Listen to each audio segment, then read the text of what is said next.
Welcome to Let's Talk B2B, the video series in which 25 B2B digital commerce experts get together and share interesting topics related to B2B e-commerce. We're very excited to hear top B2B expert Vasuki's take on strategy, competitive business models, and what it's like to work directly under Grainger management. Let's talk B2B. Hi, Vasuki. Great being here at Fabry. Some questions. Of course, you're in the midst of developments in digital commerce, in the environment of Graingers, the Amazon B2B, Zorros, Fabry. Wow, so you're an expert. Who's going to win the B2B commerce battle, the manufacturer or the wholesaler? Well, I believe the manufacturers and distributors, they both add their unique value in the value chain.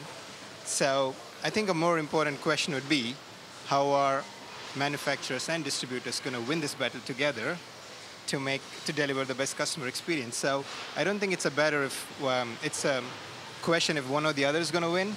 It's more a question of how can manufacturers play their part and distributors play their part and win this battle together.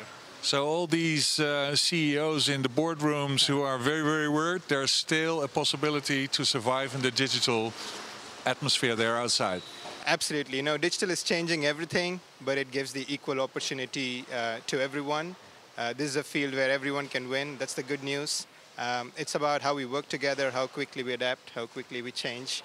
And we see so many examples of companies doing that well, and still so much space for companies that can do this better. Well, we're going to zoom in that one a little bit later on, but still there's also new players, new kids on the block, like Zorro, of course, but in the Netherlands we also had Zamro. Zamro recently got, back to the mother company, Erics. What's the future of these new kids on the block in the digital atmosphere? So, traditionally most B2B companies have been focused on driving relationships, personal relationships between their customers and the companies themselves, and delivering complex solution, getting right into the operational value chain of their customers and helping them. And you see now in more and more also customers, a different kind of audience, which doesn't want that, broad line touch model, but more of just give me the service at a competitive pricing, and I'll do business with you in my own terms. And the relationship is more digital, marketing and solutions driven, rather than that complex touch driven. So in these markets, there's an opportunity for the new players? Absolutely. I think there's a market for the new players. There's even a market for the existing players to walk into that zone. It's going to be a transformation for the existing ones, but for the newer players, it's a little bit more easier to gain that space. So I don't think they conflict with each other. There's probably a gray zone in between, but there's space for both of them to grow. And that's, I think, the evolution of the new generation and the new market. I know you as a very positive guy. You see opportunities instead of threats, but there are, of course, threats. You have to do something now if you're in the B2B world as a manufacturer or a wholesaler, right? Well, I think that's why it's very important to understand what this new market means to these companies. So what was guaranteed success in the past might not be the same anymore. And the new entrants, the more they're able to understand this market, the barrier to entry becomes lower and lower.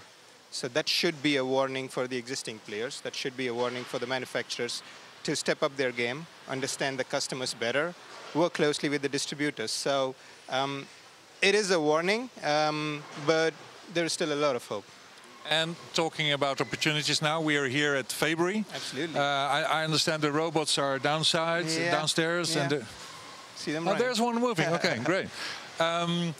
But okay, your mission now is to help Fabry get to the next digital level, and you're already moving very fast. Yeah. Tell me a little bit more about Fabry and the musings you had and you shared with the B2B Commerce Group. Absolutely.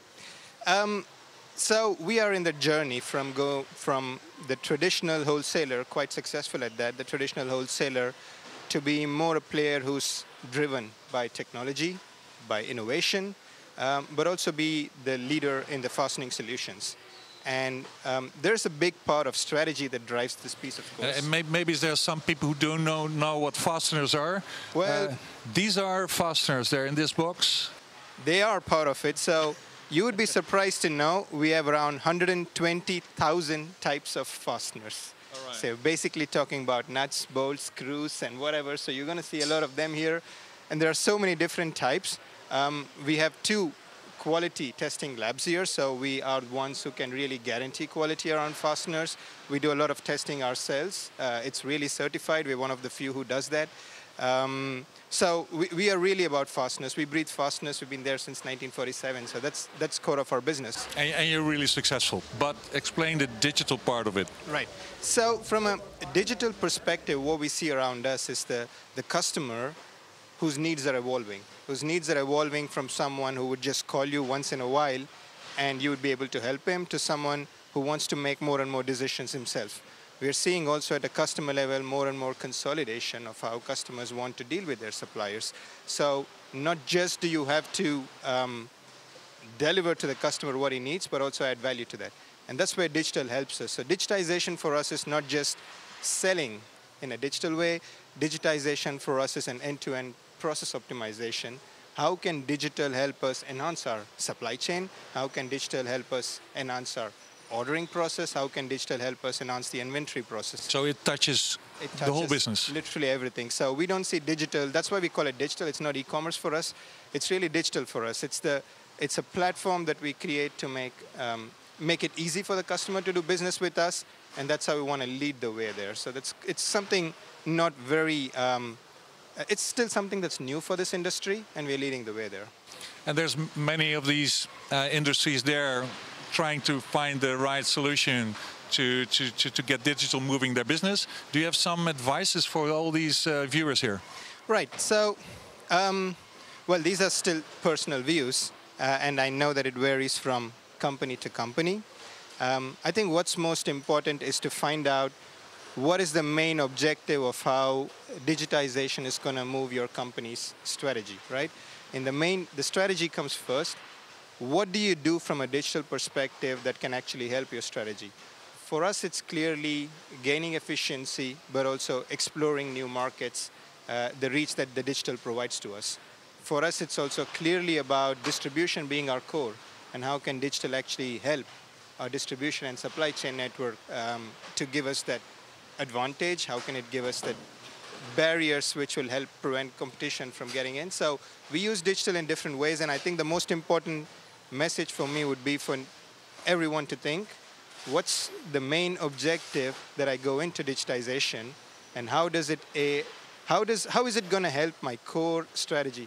How is it going to strengthen what I exist as a company to do? Yeah, you were talking about the core, the big oil tanker. Many B2B companies are similar to that one. And if you keep treating digital like, small speedboats getting out or a small experience on the bow, on the star side, it's not going to change direction of the big tanker. No. So find a solution in doing explorative stuff and also changing course of the tanker, right? Absolutely. So the speedboats need to be aligned in a certain direction that you want the tanker to move. And in the tanker of Fabry, is it shifting course already? I think for sure. We are in, it depends on which phase we are in. I think we are still in the early phases where we have a lot of momentum in terms of aligning these speedboats and a clear direction. There's a lot of work to do. You don't change 70 years of heritage. Now you're being modest, Vasuki. No, that's not fair. So it's going to be a journey. And I think I'm hopeful that as we continue in this journey, we'll see a real transformation one day, and we will be recognized as the one who made this big transformation happening in the fastening industry. Cool. One last question. If you're on the bow and you're captain of the tanker, how do you get this one moving? How do you get everybody moving in the digital direction? So the thing that we have realized the most is that change management is hard, especially if you're a successful legacy company. People forget that you become successful as a result of people understanding the best ways to do business. And now the digital leaders just come and tell people, whatever you know is wrong, whatever you did is wrong, even though you were successful, you have to do something else. And that's the hardest change. To tell someone who's figured out how to work in the best possible way, to do things differently is a hard thing. I think a big part of digital really is the leadership aspect. So the leadership needs to be driven top down, and we need to understand where people are and explain the change to them. Technology is an important driver, but it's maybe not anymore the crucial driving factor. The crucial driving factor is the emotional quotient of digital leaders to drive this change in the business, get people to understand why this change is needed, even though they are very successful in doing what they're doing today. Yeah, if you as a leader are too far away from the ship, then you're not going to change the ship's course. Okay, Absolutely. right. Thank you very much. Thanks for watching this episode of Let's Talk B2B. And thanks Vasuki and team for an excellent B2B meetup. If you want to see more videos on B2B and e-commerce, make sure you check out our YouTube channel or become a member at our LinkedIn group, B2B Digital Commerce. See you next time.